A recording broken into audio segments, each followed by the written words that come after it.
Please be seated.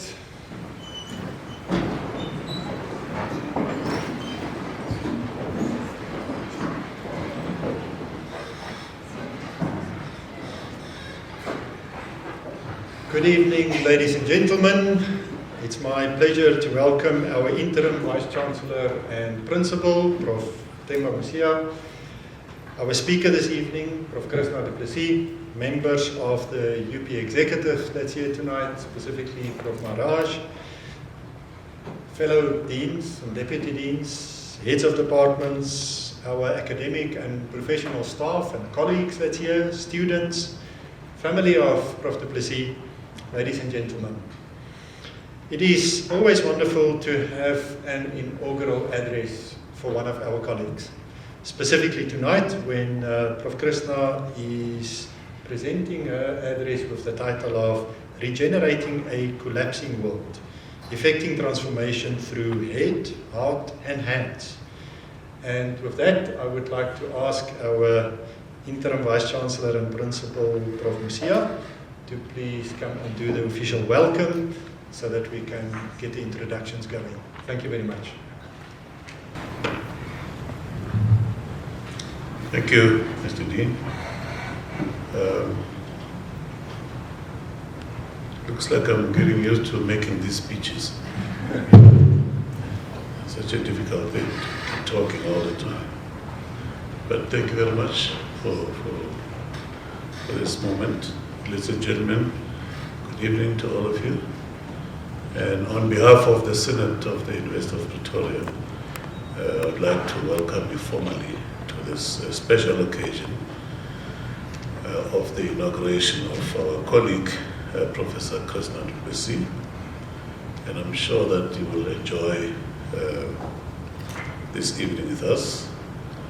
And I would like to extend a special word of welcome to her and her family, my colleagues in the executive, Professor Maharaj, the Deputy Vice-Chancellor responsible for research, innovation and postgraduate education, the Dean, Professor Vainant Stein, Deputy Deans present here, and all the management of the faculty, including Managa. If there are any other senior members of management as well, you're welcome. Remember, deputy deans and others, HODs, you form part of the group. I would also like to welcome our students. And I know it's not easy for students to make an effort to attend some of these events, but they always make us look good, and thank you for coming and making time. I also see a prospective UP over there in a blazer from our neighboring school. Welcome. Next year we want to see application if you're in matric.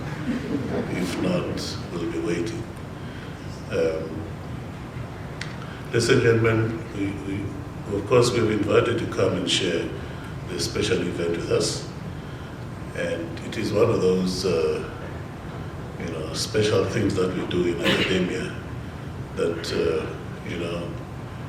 it's very important. That means you have been through several important steps to arrive at this where you become a full professor or a head of department, but having actually proved your mettle through scholarship, and we are just here to celebrate with you and your family, because this is a very labor-intensive exercise, and we also appreciate the ethics that go into getting to this point, and the excellence in your.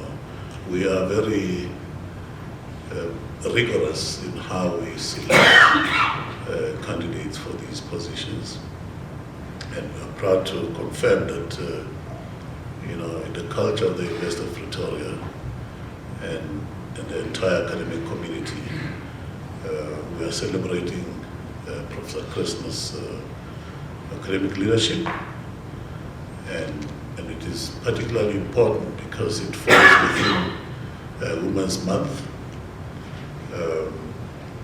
and this is really a significant event for us. And I'm sure that she will inspire us with her talk. You can see that it's a very dangerous terrain that she's doing. But anyway, that's what academics do. When things collapse, we always have something to say about it. Most of you, of course, know her. She's the chair of the School of Architecture in the EMIT faculty. And she had a very long association with this university. And, it's one of those people that we rely on, us newcomers, to actually help us understand why UP is such a successful institution.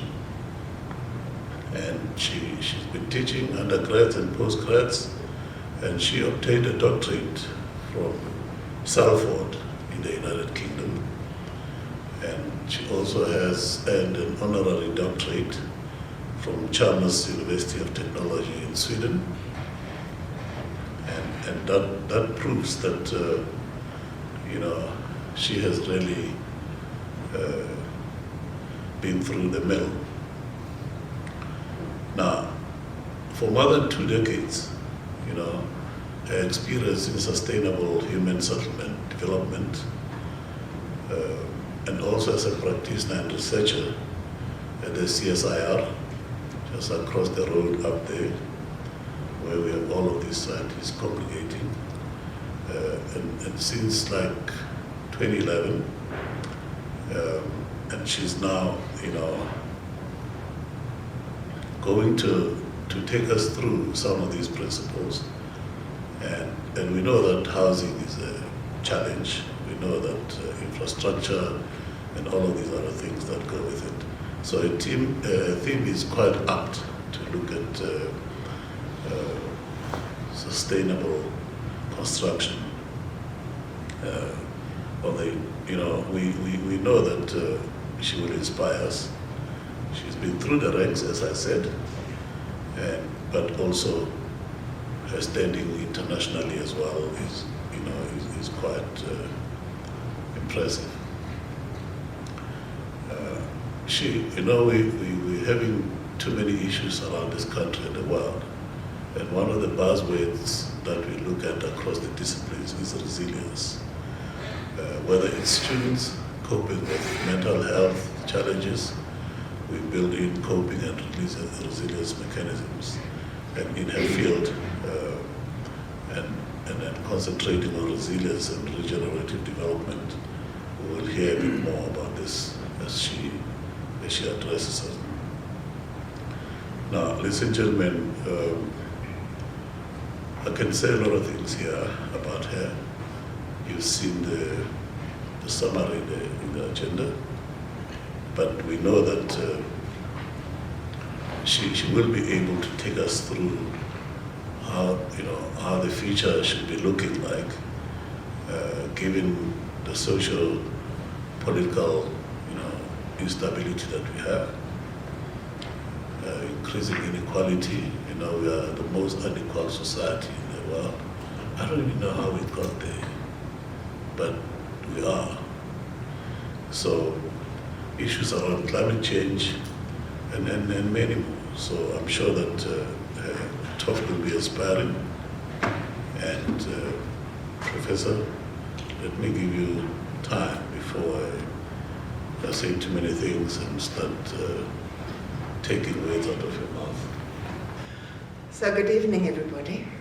I'm so glad to see I've got not just my dean and both my deputy deans, but also the VC and then our VC for research who are all sitting here. And I suspect that came because they wanted to know what Chrisna actually does. It's one of those mysteries in life. So, and unfortunately, I'm reading a speech, because I have to stay within time. So please bear with me. And we begin. Thank you.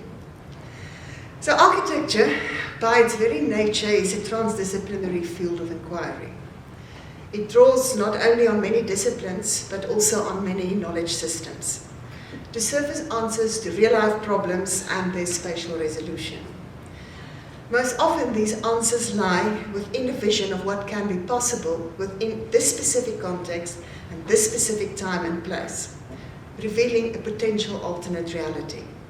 Unlike art, which can be a solitary creative endeavor, architecture is collaborative and co-creative, with the final vision emerging from many iterations and considering many points of information. To arrive at this vision of what is possible, architects integrate the three eyes of knowledge as proposed by St. Bonaventure. The eye of the flesh, where we going? We are. The eye of the flesh, by which we perceive the external world of space, time, and objects. The eye of reason, by which we attain a knowledge of philosophy, logic, and the mind itself. And the eye of contemplation, by which we rise to a knowledge of transcendent realities. Or in more simple terms, the hand, the head, and the heart. Good design, good architecture, good neighborhoods, and good societies rely on the coherent integration of these three aspects. Trained in this way of engaging with the world, it should therefore not be a surprise that I approach the generation of knowledge in the same way that I would approach the making of architecture. This makes it difficult at times for more traditional scientists or researchers to understand the value and contribution of my work. I would therefore like to begin this lecture by explaining the kind of research that I do. In the simplest way of explaining it is to say that the phenomenon I study is the noosphere. And the noosphere refers to that sphere of human consciousness and communication that arises from the collective intelligence and interconnectedness of all human beings. It gives rise to worldviews, values, culture, creative and scientific endeavors, and human technological innovation. I study the fluctuations and patterns in the noosphere and define these patterns to make them visible and comprehensible to others, and then explore what these new ideas and understanding of the world would mean for how we engage with the world. There are millions of noosphere patterns arising at any time, from internet memes and trends in fashion and design to political movements and scientific discoveries. The patterns I look for, and which form the focus of my research, are those that help me to answer the questions that keep me awake at night, like any good researcher.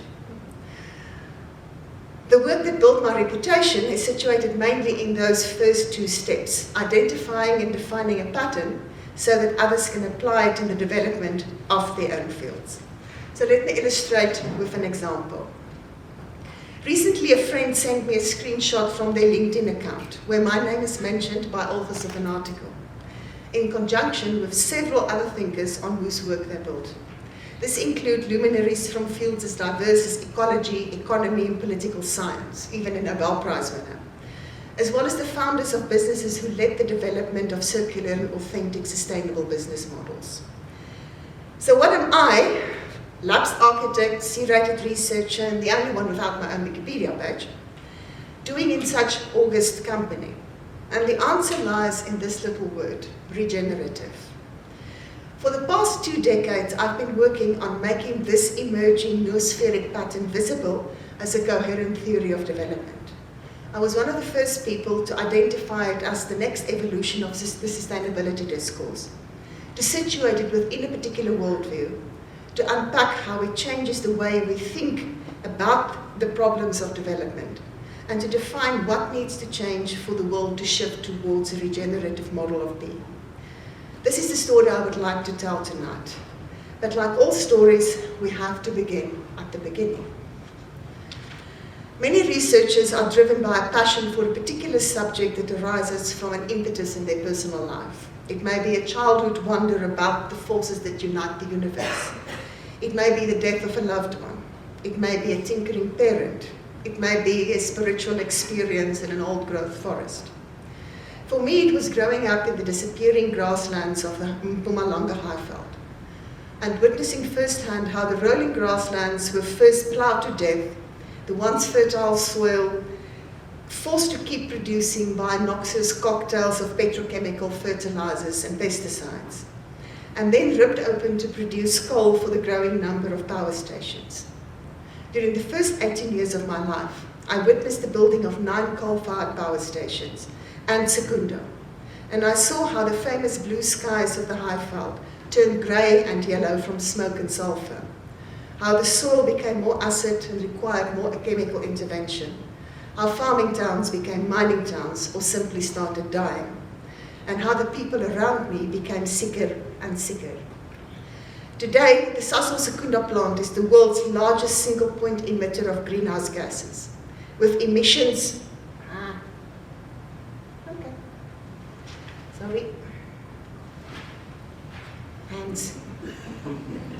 with emissions higher than those of 100 other countries.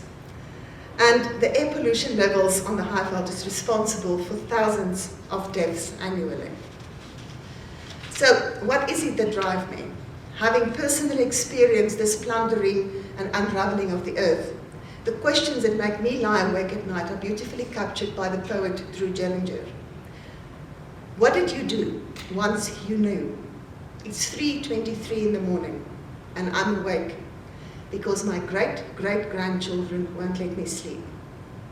My great-great-grandchildren ask me in dreams, what did you do while the planet was plundered? What did you do while the earth was unraveling? This impulse to be accountable has led me to the field of sustainable development.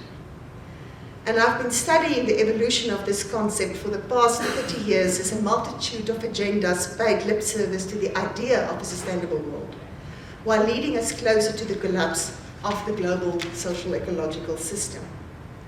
As the internet meme of the moment says, we are in the midst of the longest, saddest, most excruciating and unsatisfying I told you so in the history of the world. All our agendas seem to be too little, too late.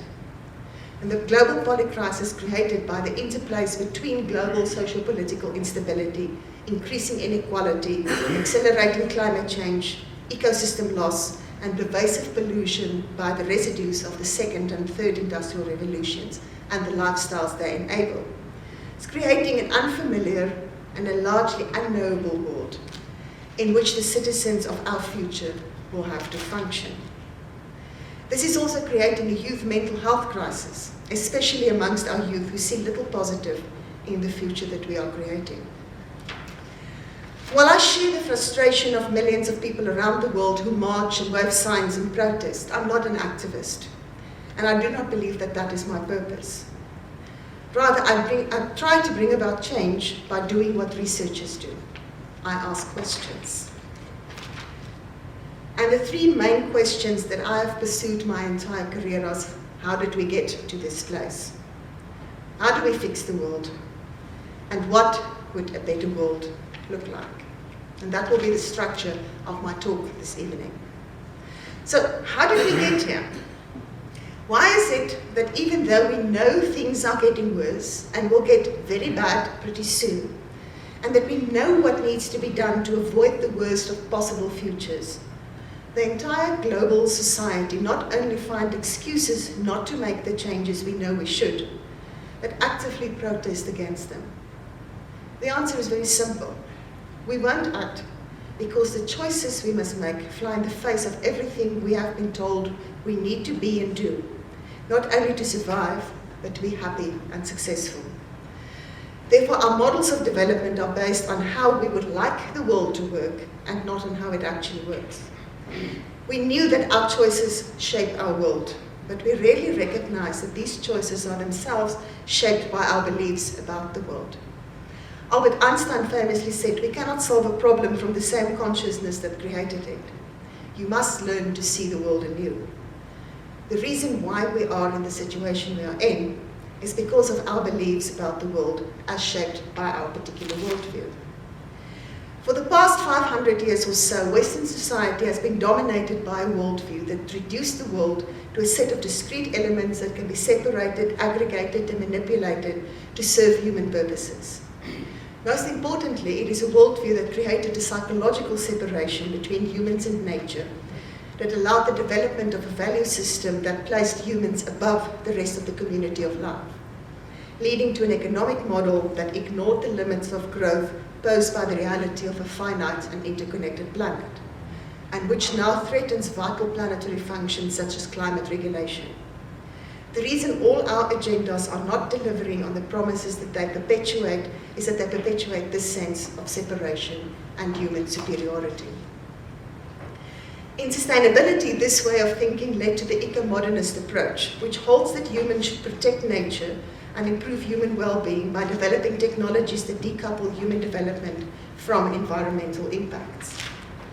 Within this framework of thinking, sustainability evolved through various descriptive models that try to capture the complexity of human-nature relationships, and many approaches for measuring improvement of this relationship, the most recent being the net zero concept. But all of these are about doing a bad thing slightly better. The tendency of the reductionist worldview to break a complex system up into its component parts and the illusion that we can manage the performance of a complex system by setting measurable targets for individual components meant also that we can lose track of the original goal of sustainable development, which was to create a civilization in which we can meet basic human needs within the ecological limits of the planet. However, if we look at the SDGs, we see that looking after the planet, protecting and sustaining its life-giving systems for future generations, is very much an afterthought.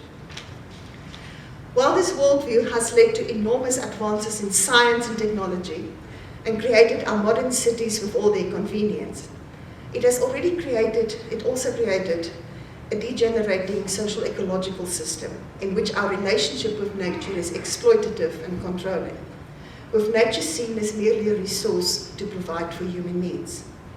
This attitude sees us as isolated from our environment and focused on our own survival in a world where we must compete for scarce resources in a system we cannot influence or change. This leads to people becoming fearful and making decisions based on fear, which limits their imagination and their willingness to listen to others and see other possibilities. It is becoming obvious that it is not technology or the economy or politics that presents us with the biggest challenge in creating a sustainable world, but escaping the trap of this mechanistic worldview. Fortunately, an alternative worldview is emerging. This worldview has been labelled respectively as ecological, evolutionary, living systems, and integral. I prefer to use the term ecological as it reminds us that we, as humans, are part of a much larger web of life. Drawing on emerging science in the fields such as diverse as theoretical physics, ecology, and systems science, as well as cosmology, philosophy, indigenous knowledge systems, and traditions of Eastern religion and spirituality, it presents a relational view of the world, with the patterns from the emerging sciences reinforcing the patterns found in ancient knowledge systems. The emergence of this worldview is one of the noospheric patterns I've been observing for probably the past 4 decades. And unpacking it and what it would mean for how we understand urban sustainability was the focus of my PhD. Understanding the ontology and epistemology presented by this ecological worldview not only provides us with a theory of values and an understanding of what would be ethical and effective action, but also the scientific and social paradigms appropriate to this ontological position. The ecological worldview shifts our understanding of the world as being made up of separate elements to an understanding of the world as a system of interconnected and interdependent living systems that include humans and their socio-technical systems. Seeing humans as part of the family of life and being nurtured and supported by this family allows us to step out of fear and into love, not erotic or romantic love, but philia, the love that arises through affiliation. Essential to this worldview is the conviction that as part of living systems, humans can play a positive role in the development, regeneration, and evolution of the global social ecological system. we humans can be a force for good. We can create regenerating systems when we see our relationship with nature as one of collaboration, partnership, and co-evolution, in which we share the common goal of thriving, not just surviving. By working with nature and following her values and rules, it is possible to create abundance by enabling the development and evolution of the potential within our systems. This is the main promise of the ecological worldview, that living systems can be regenerated and that humans can play a positive role in this. So many of the narratives we hear today are about how the world is ending, which is really depressing. However, from an ecological worldview perspective, an ending is just the beginning of a new cycle. We have a choice whether we want to focus on extending the life of a dying civilization or on the birthing of a new civilization. And if we understand how nature works in cycles of adaptive change, the systemic turmoil we are currently experiencing provides an opportunity for humankind to transform the world we live in and reshape it to create a future in which all species can thrive. And this brings me to my second question. How do we fix the world? The values and the ethics of the ecological worldview engages the heart and the emotions that drive our decision making. It offers new ways of being. However, it also provides us with the tools to start fixing the wrongs in the world that our current modes of development are perpetuating. Fixing the world seems like an overwhelming task. But as Clarissa Pinkola says, ours is not the task of fixing the entire world at once, but of stretching out to mend the part of the world that is within our reach.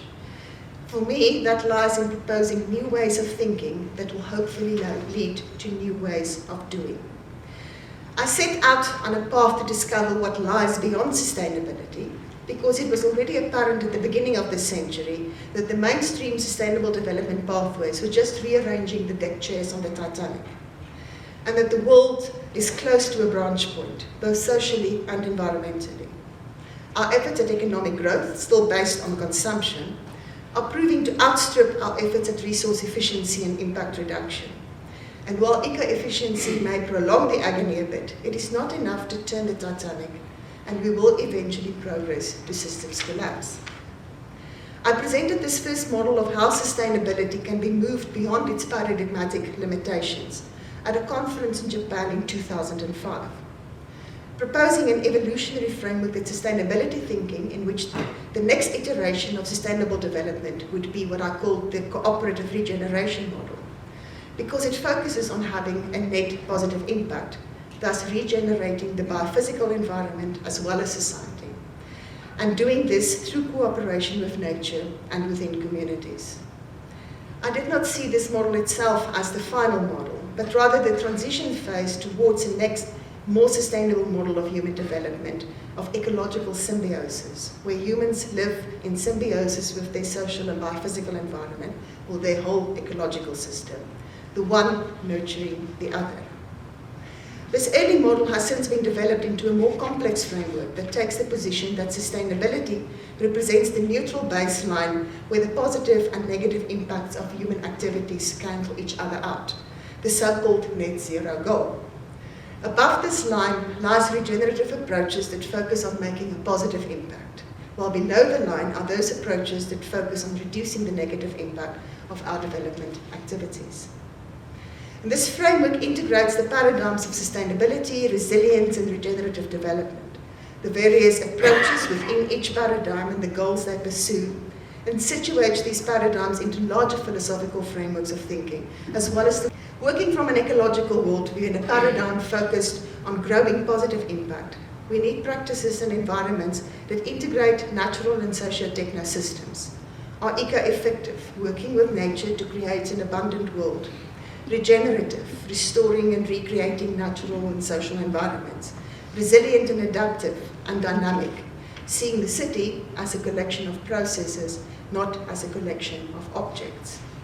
I unpacked this in two significant projects. The first was a collaboration with Professor Karina Landman and Professor Werner Nel from the University of the Free State, together with a number of postgraduate students. And we wanted to know how we can use the perspective of an ecological worldview and theories of ecological resilience and regenerative development to address urban spatial resilience in a way that goes beyond disaster risk management. One of the main outputs was the development of a framework for resilient and regenerative cities, which offers a different way to think about urban planning and design, and a mechanism to deal with change in rapidly urbanizing contexts. Instead of the usual list of indicators and checkboxes, we offer a toolkit of lenses that can be used to direct the development, design, and management of the three main aspects creating structure in the city. The second project was a collaboration with Dr. Dominique Hess, whom I first met at that conference in Tokyo where I presented my idea for a regenerative paradigm.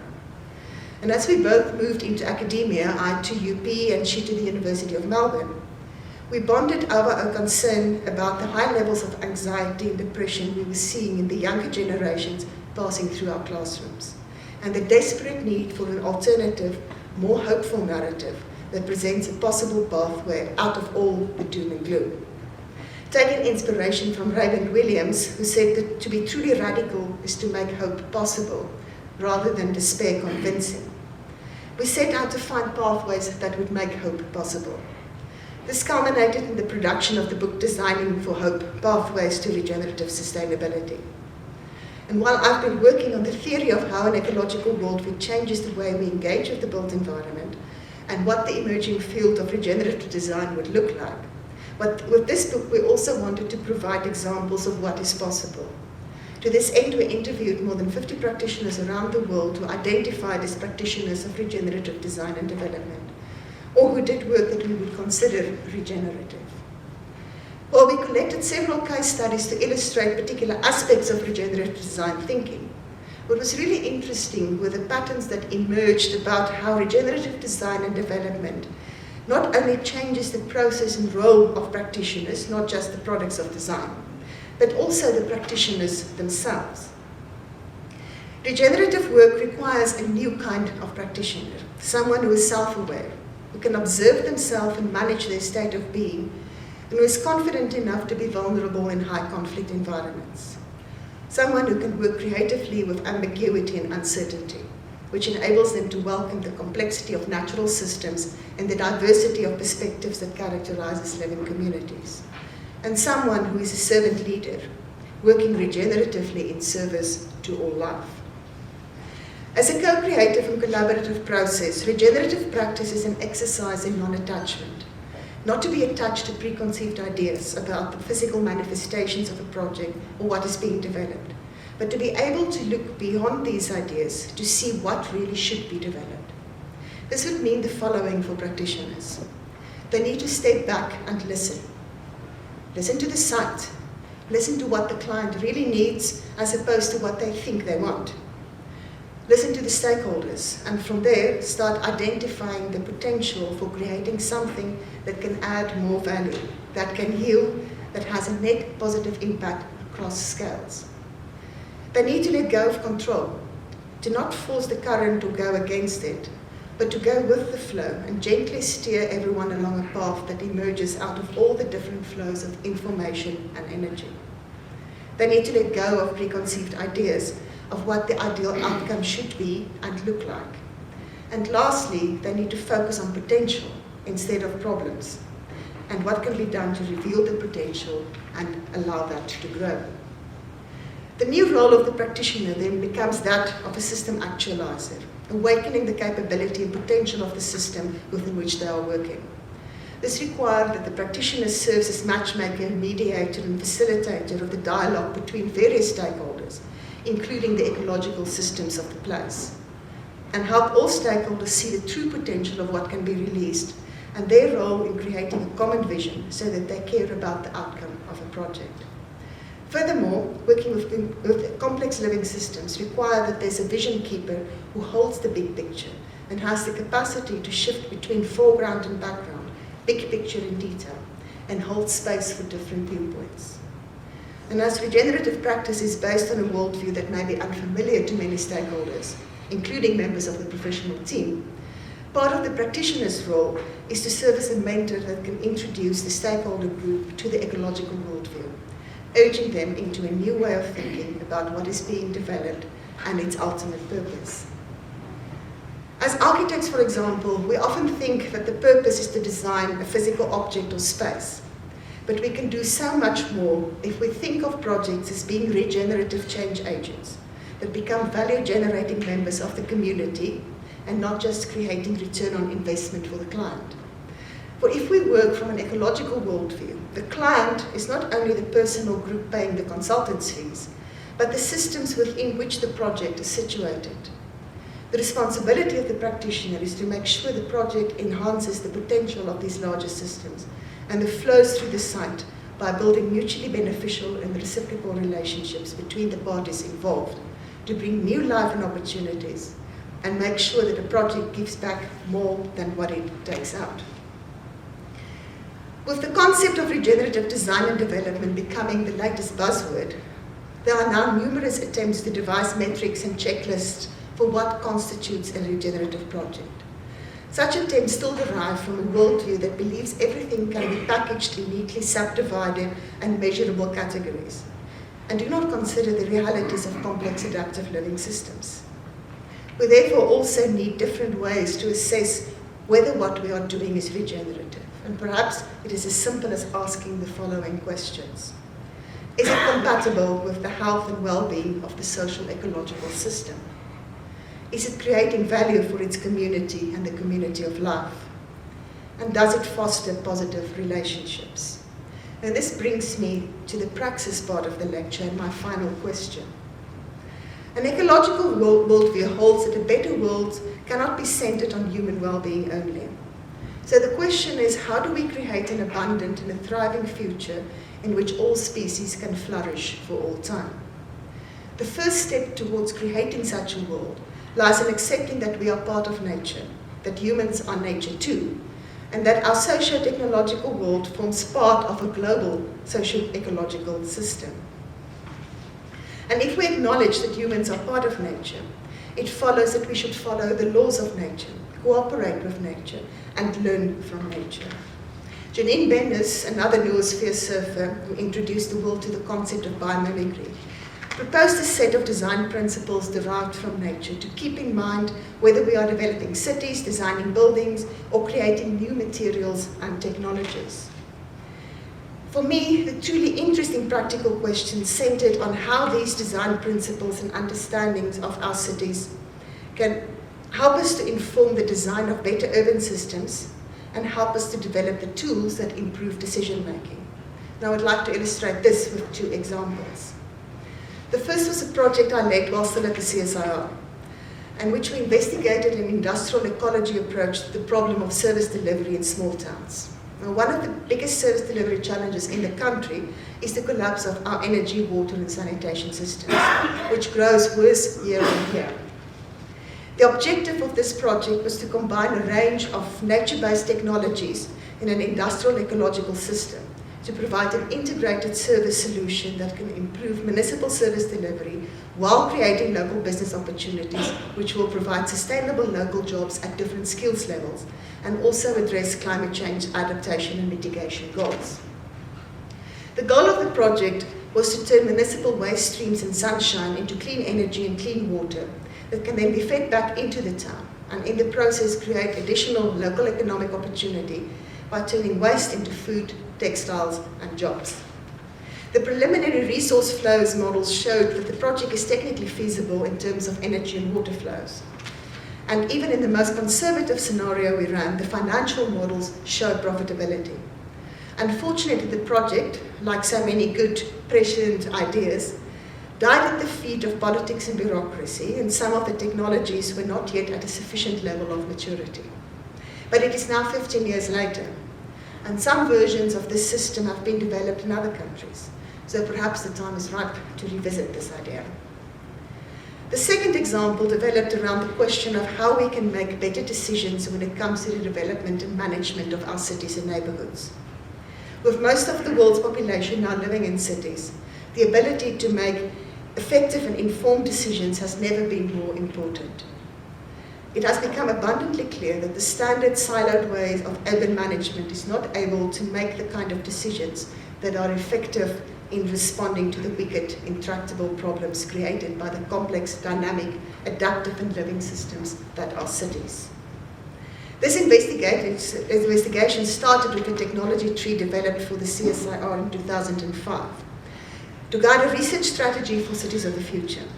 It was built on a theoretical foundation rooted in a scientific and social paradigm based on a whole system relational approach, and proposed the development of an urban dynamics laboratory that could support platforms for mapping, modeling and simulating resource flows within cities to support a scientific basis from which to develop, test and refine proposed development trajectories.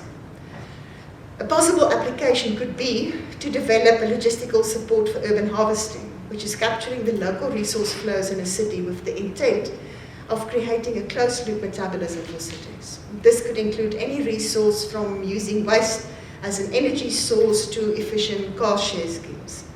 In 2005, the technology was not quite ready yet for the level of modeling and simulation required. Today, the original intention of the Urban Dynamics Laboratory is finally coming to life in the Hatfield Digital Twin City Initiative. And this year, we could harvest the first of the fruits from this technology tree, a digital twin for harvesting urban waste streams developed in collaboration with the University of Twente. This level of fine-grained simulation would not have been possible without the Ukudorba method, developed in collaboration with the Chalmers University of Technology, for collecting and storing the kind of fine-grained, geolocated data that's collected by citizen scientists and students in the spatial disciplines using mobile devices to capture a range of data types to provide a nuanced understanding of place.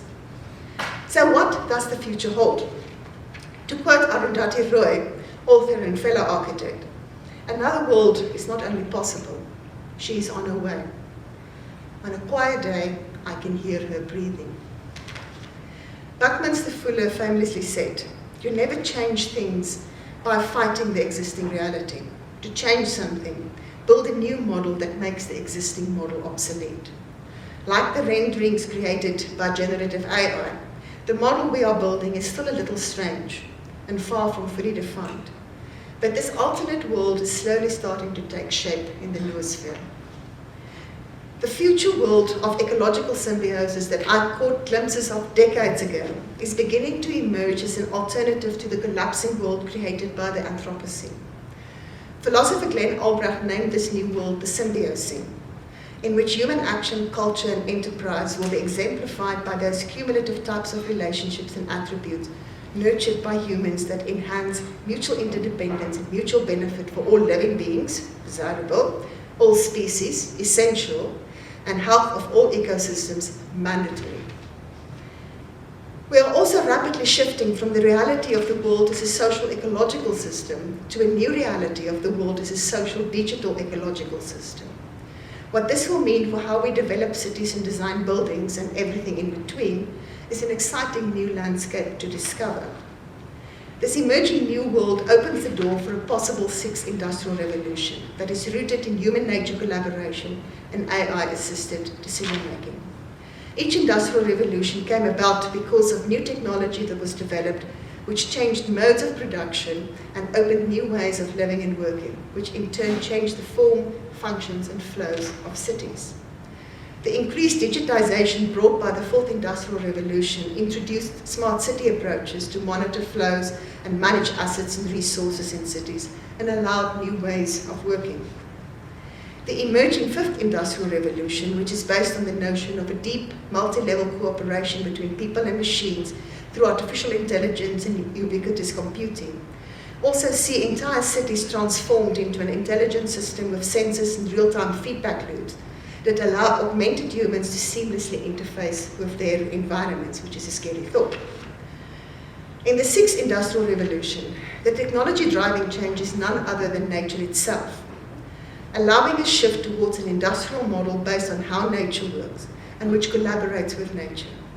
A judicious and wise use of old and new technologies can help us to not just change and adapt, but to marry human ingenuity and the wisdom of Mother Nature. Seeing the city as an ecosystem allows us to introduce concepts of circularity in production and resource use, develop urban forms rooted in place, and find collaborative and co-creative ways to work and live that allows us to build local communities situated in place, as well as virtual communities of like-minded people from whom to learn. The components of such a revolution is already rapidly emerging. Examples include constructing buildings by 3D printing a mix of discarded fibers such as sawdust and offcuts from wood mills, with lignin-based biosynthetic polymers as binding agent to form a sustainable construction material. It includes bioreactor facades that generate renewable energy from algal biomass and solar thermal heat. It is about growing bricks using bacteria instead of baking them. And biohybrid construction, in which humans, plants, and robots collaborate to build objects, even entire buildings, made of living biomass. These examples are only a small sample of what is happening, and I would like to spend the next few years tracking these developments in construction and other fields to develop a coherent description of the sixth industrial revolution and how it could change the world. A regenerative future is transdisciplinary, and it is a privilege to work in an institution that recognizes this. However, there's a big difference between interdisciplinary research and transdisciplinary research. Transdisciplinary research is not what happens when a number of experts from different disciplines work together to solve a problem none of them can solve on their own. Crossing boundaries is not the same as transcending boundaries. And transdisciplinary research does not happen by putting people from different disciplines into a room and hoping magic will happen.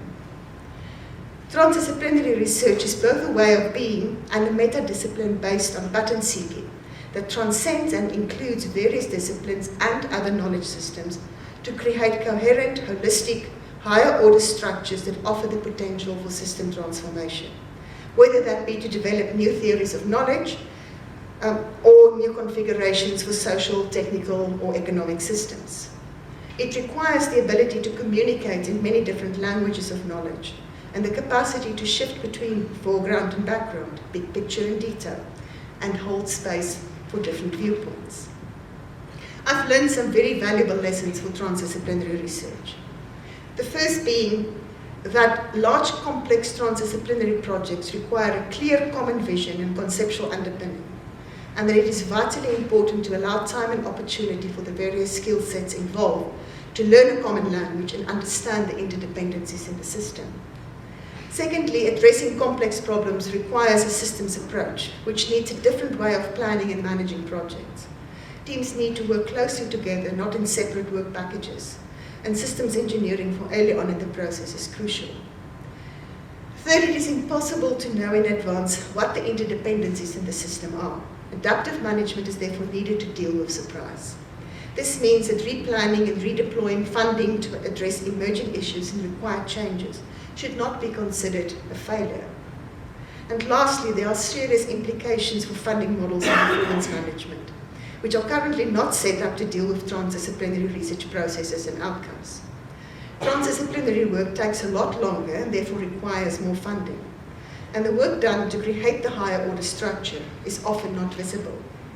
Unfortunately, in our current scientific and academic structures, the work of the transdisciplinary researcher is often seen as a coordinating or a program management role, instead of the complex and creative process of higher order knowledge generation it is, which means that real transdisciplinary research is rarely recognized, let alone valued and rewarded.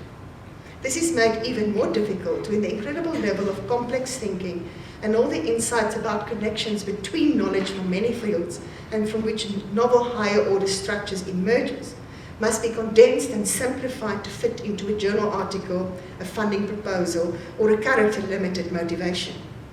The work is then often dismissed as too simplistic, and reviewers can struggle to see the contribution to a particular disciplinary domain.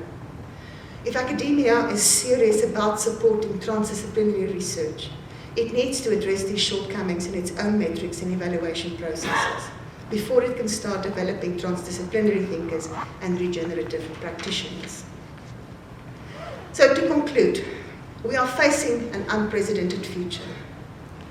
Our social ecological system is at a tipping point where it is already crossing from one stability regime to another radically different regime. It is the way of nature. If a system becomes dysfunctional, it will collapse so that it can be healed.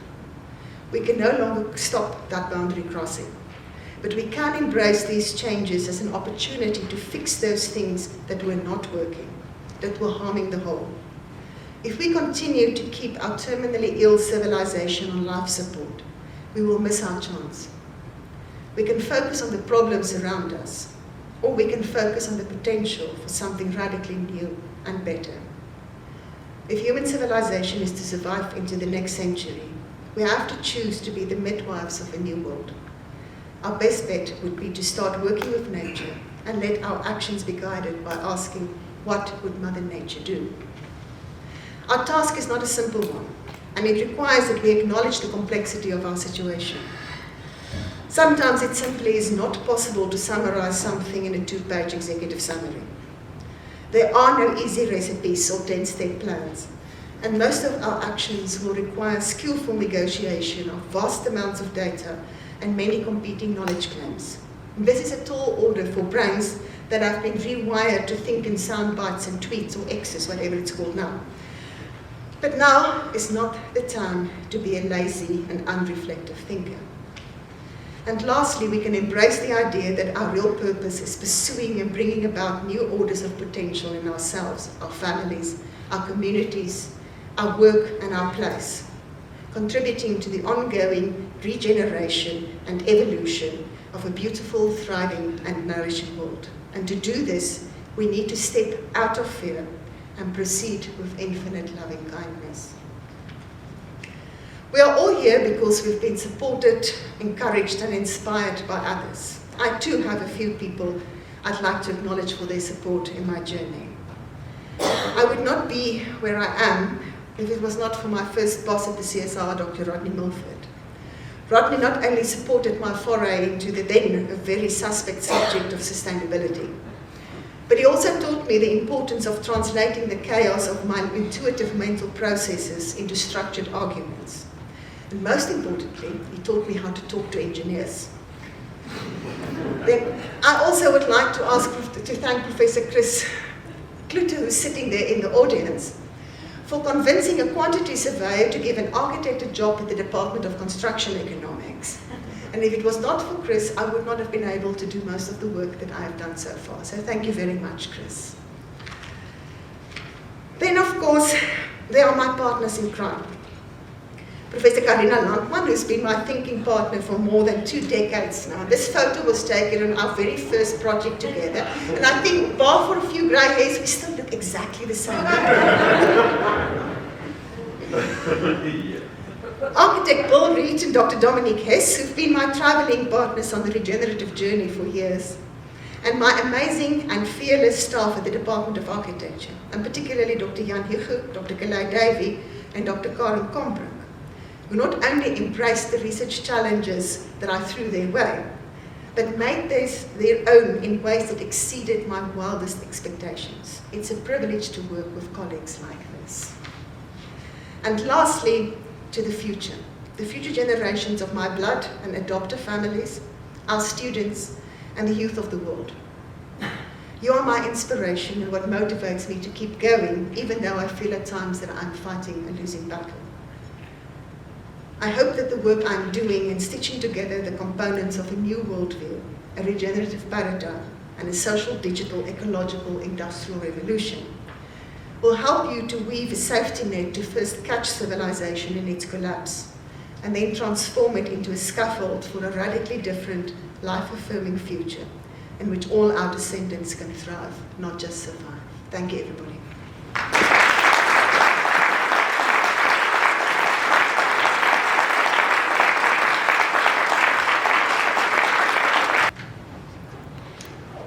Prof. Chrisna, it's my pleasure to say thank you. And I must give you some background. I'm one of those engineering colleagues of many years.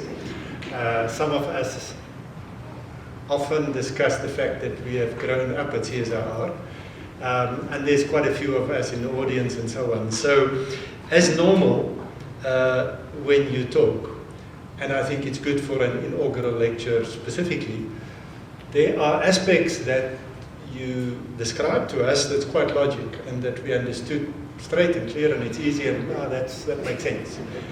But as I expect from an inaugural lecture, and specifically from yours tonight also, there are some parts that is a mystery.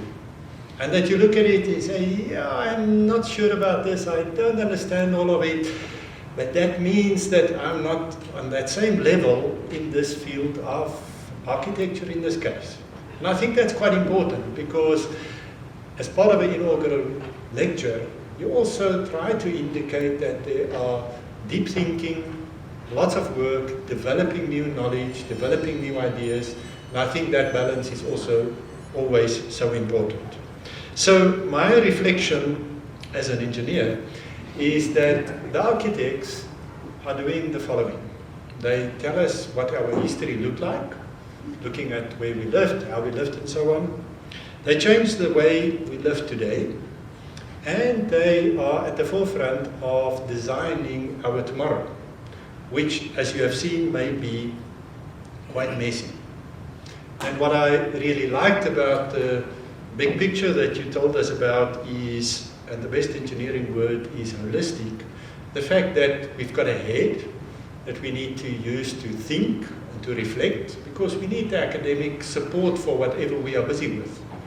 But then we also need our hearts. We need to feel. We need to have authenticity. We need to understand. And it's not always 1 + 1 = 2, because there are other parts to our lives that's important. And then lastly, so important, especially from an academic viewpoint, where we can remain in this head and heart area, is to also get to the part of the hands. So what are we going to do with this? So holistically, I think that makes sense, because that includes everything that we do on a day-to-day basis. So Chrisna, from my side, thanks for continuously doing your best to keep us grounded, keep us honest, keep us uncomfortable in our search for a better tomorrow. Because I think all of those aspects are so important to really make sure that we leave a much better place to our children, grandchildren, great-grandchildren. Thank you very much for that. I would also like to thank Prof. Mosia for doing the welcome this evening. It's always good to have you around, Prof. We appreciate your time. Special appreciation also to the team that makes this happen. So often we miss that. Managa, Suzanne, Tabu, all of you guys organizing this for us. And also behind the scenes, UP Facilities, UP Security, the people that make sure that something like this is possible. And then lastly, for each of you for your presence tonight and the role that you have played in making tonight a success, but also, as Chrisna has acknowledged, for being part of her journey up until here, and specifically looking at the students further on also. With that, I would like to urge you to keep on the lookout for further, not only inaugural lectures, but also speciality lectures from not only EBIT, obviously the EBIT part is close to our hearts, but also the university. And I think in line with what Chrisna has presented, also on those areas that you don't feel comfortable about, that you don't know that much about, because that expands our minds. Ladies and gentlemen, thank you very much. Please join us for refreshments in the foyer area, and I would appreciate if you can stand and remain standing while the procession leaves the hall. Have a safe night. Thank you.